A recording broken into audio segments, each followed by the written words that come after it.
Airbase. Good morning mga kamaster.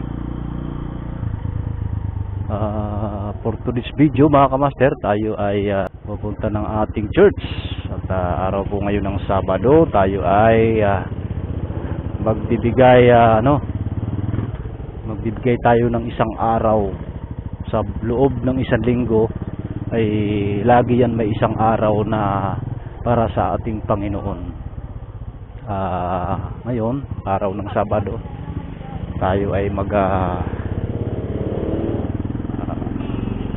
sisimba at maghihingi tayo ng hihingi tayo ng mga patawad sa ating mga nagawang pagkakamali sa loob ng isang linggo. Hingi tayo ng kalakasan ng ating mga katawan sa araw-araw. Hingi tayo sa Panginoon ng ating pang-araw-araw na buhay at lakas para tayo ay maging malakas lagi sa ating mga gawain. Uy, sana all. Kami po pala, ayun, ang mga anak ko, kami nga po pala ay isang isang Adventist. Aming relihiyon ay Adventist. Ako po ay convert lang din po dahil ako po ay dating isang Catholic.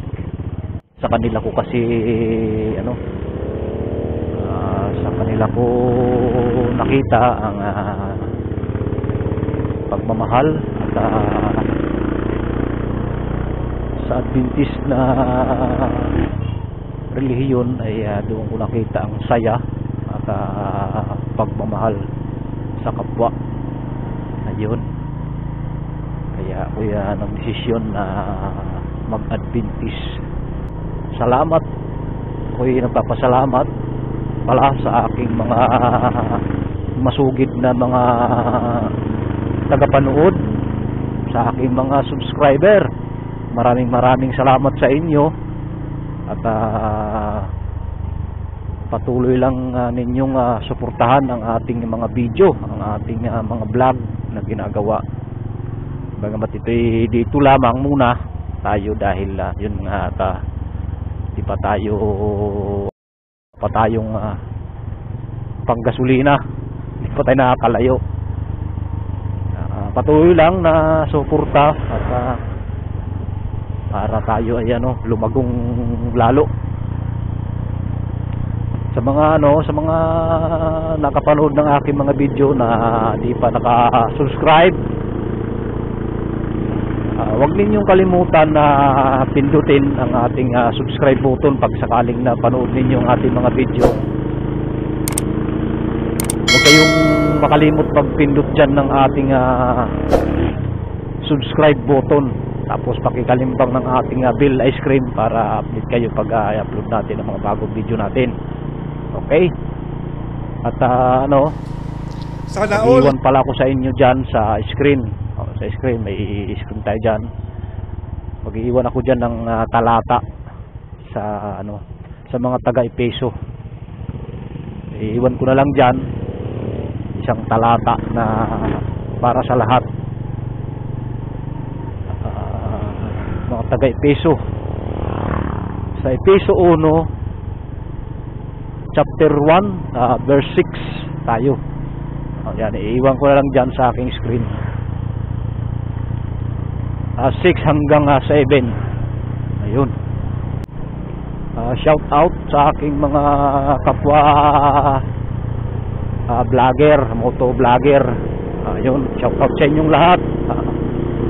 Nawa ay lagi kayong ligtas sa inyong pagbabiyahe.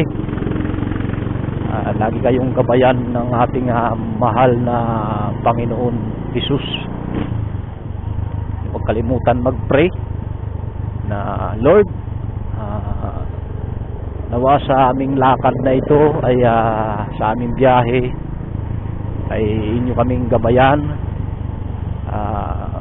Padalhan mo kami ng iyong mga piling anghel na siyang maggabay sa amin at tungo sa aming papuntahan, at gayon din sa pagbalik, at para ligtas kaming makauwi sa aking mga magiging kasabay at mga kasalubong.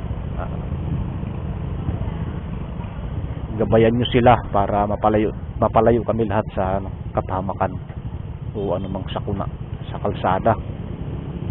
Yun, palangka tayo mga kamaster, kakaliwa tayo at papunta tayo ng San Jose. Don Luis natin, Don Luis tayo mga ito ng ating simbahan. Bibidyo ko papunta doon sa aming simbahan para may idea kayo. Sakaling man dyan na may mga kapanood na Adventist na na malapit-lapit dito sa San Jose, ay ito yung video, panood ninyo, nalaman ninyo kung nasaan ang simbahan ng Adventist. Shout out sa lahat ng mga Adventist, shout out sa mga sisimba ngayong Sabado.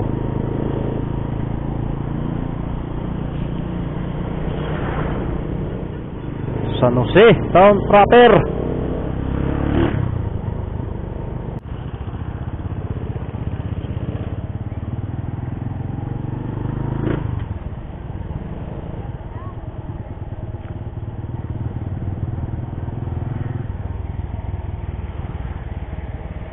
Araw ng Sabado, San Jose Town proper, ganito ang nangyayari.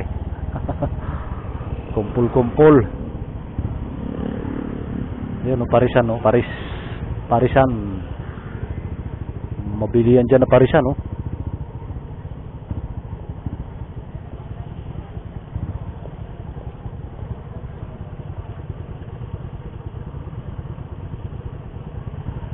Kumilik checkpoint.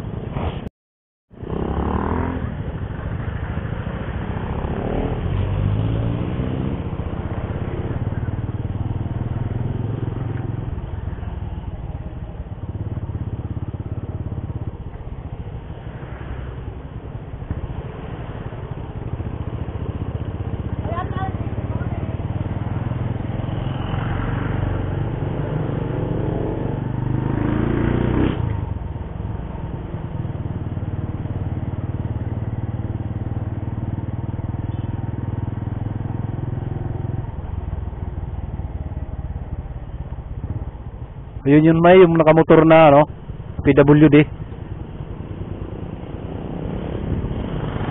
Ayan yung ating lumang munisipyo ng San Jose, naka-renovate. Yan. Dating mga kahoy kasi ang nakalagay dyan, ngayon ni-renovate. Bakal na nilagay, gagawing museum. Gagawing museum ang lumang munisipyo ng San Jose.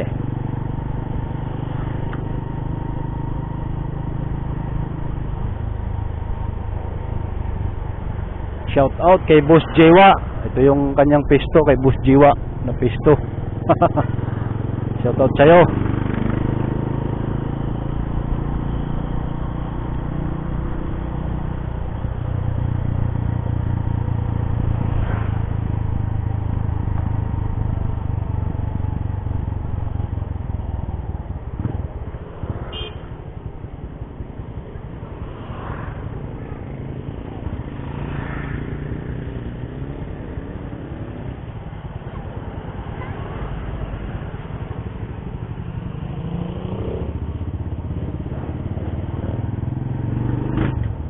Dito ang simbahan ng Adventist papasok. Baray-banay pala mga yun.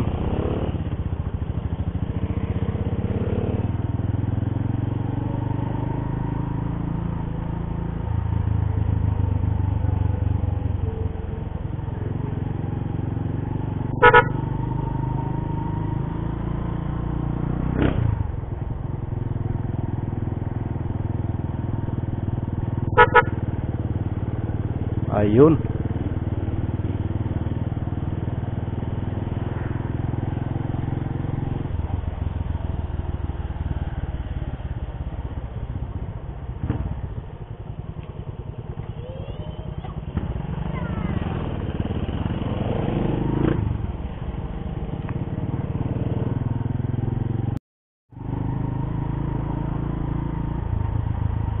Dito po ang ating bahay-sambahan sa Don Luis.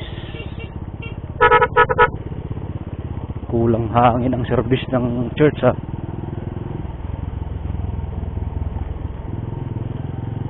Yan ay si ang driver niyan ay si Lakpatserong Dumagat, ang kanyang YouTube channel.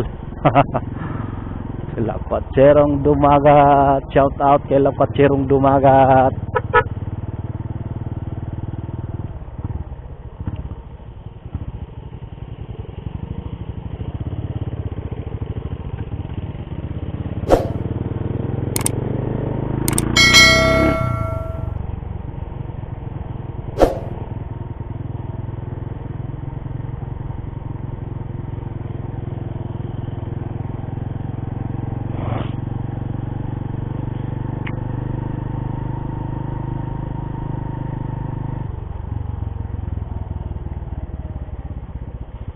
Kay Lakpatserong Dumagat.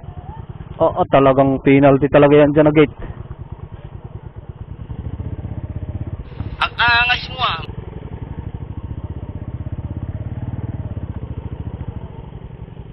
Sino nandyan? Jusis o Hirin?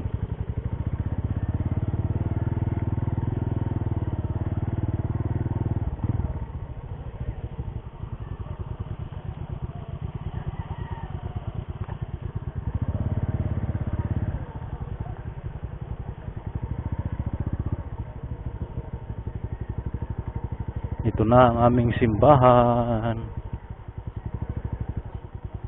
Simbahan ng Adventist.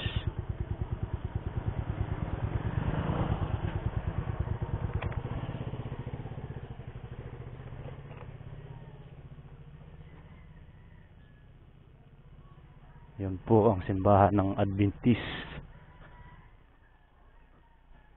Don Luis.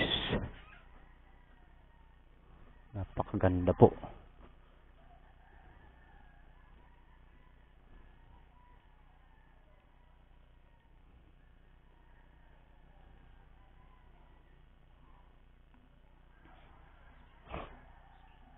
Kay Marjun pala to.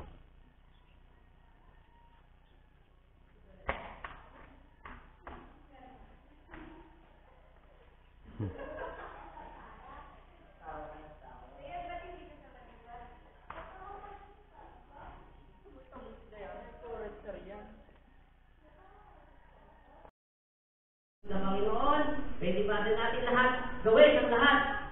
Pwede pa kumain ng marami. Huwag lang sobrang bulog-bulog. Pwede kumain ng marami. Okay? Sabi dito ay predict the future, being aware of this uncertainty can have dramatic effect on how you live your life.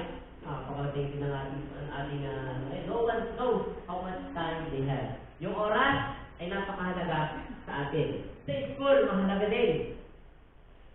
Naalala ko yung ako'y nasa AUB, ako ay working student, and at the same time ako ay nag-aaral, ay napakahirap ibalansi ang oras. Ibigin ka na stress, nag-aaral ka, tatrabaho ka, hindi ka tulad dito ng full time, yung full time kasi impact lang yun.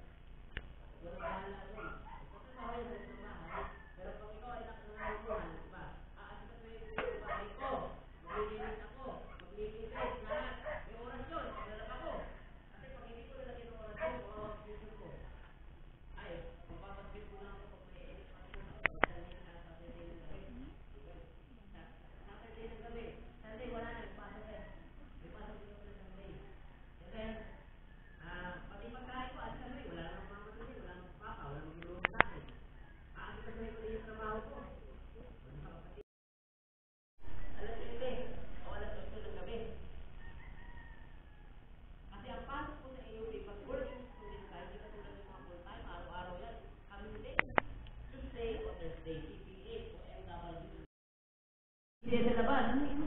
taguyod at ng kanilang mga pamumuhay.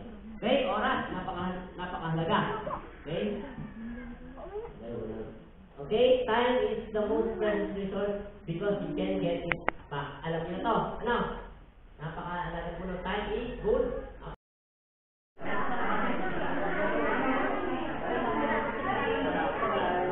Sabat po. Sabat po.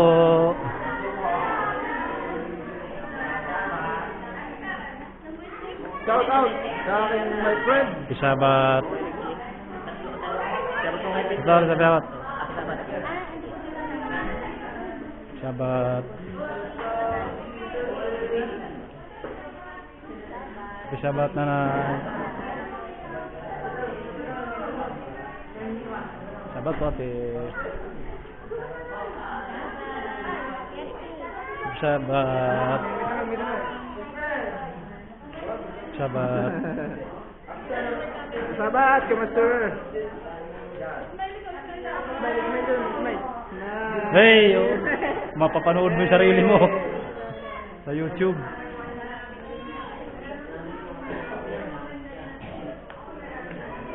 Okay po, tapos na po ang ating pagsamba. At oras na po ng ating kainan naman, ang kasunod nito sa labas doon sa ating kusina.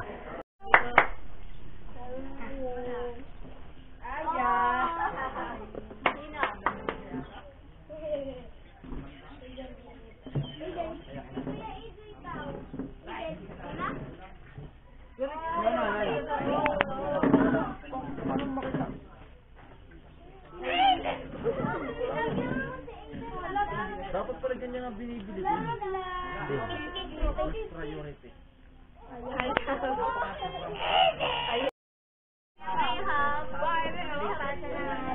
Di ba kapag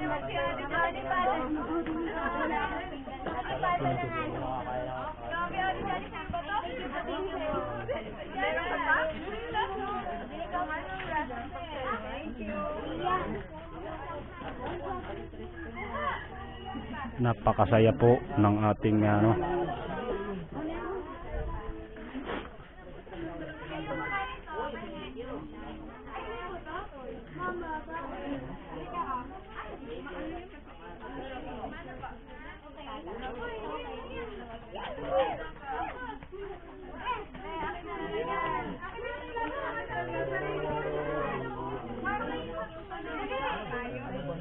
Pala, may galing pala din eh. Dito ako kanan. Brown rice po.